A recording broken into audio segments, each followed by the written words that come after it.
For today's discussion, be ready and listen well, for you to understand the lesson I will be discussing. It's about the self from the sociological perspective. Sociology states that the development of the self takes place during the process of interaction with other individuals. Human beings are essentially social creatures and develop their identity through interacting with others such as family members, friends, educational institutions, and society at large.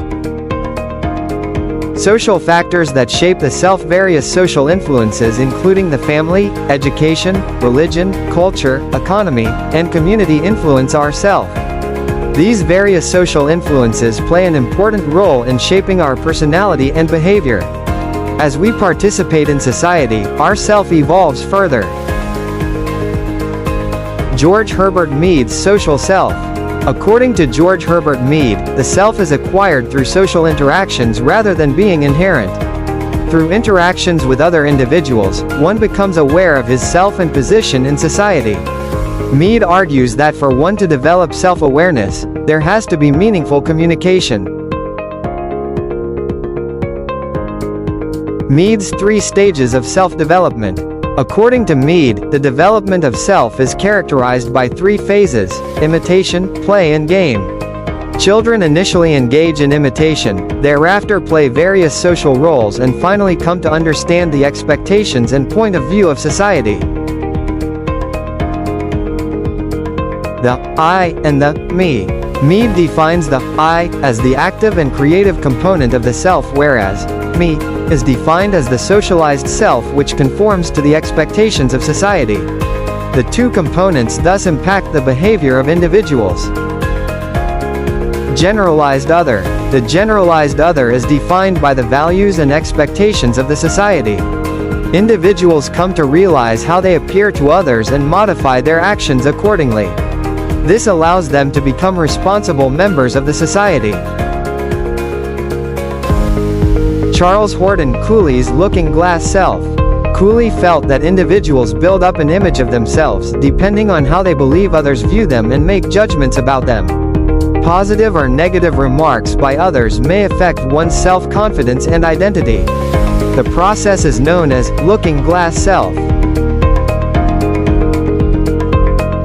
Private, public, and collective self.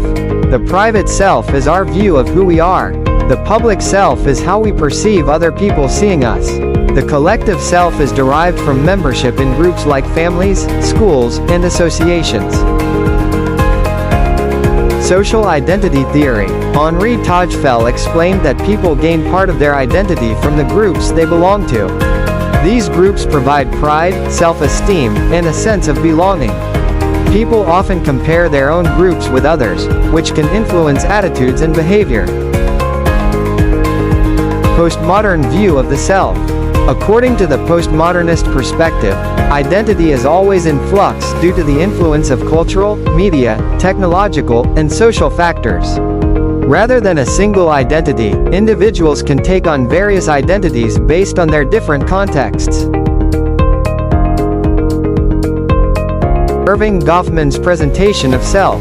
In the analogy of Erving Goffman, social life is like a stage wherein people perform their roles. People show themselves differently based on their audiences and circumstances. This is known as impression management. In conclusion, sociology reveals that the self is formed by social processes.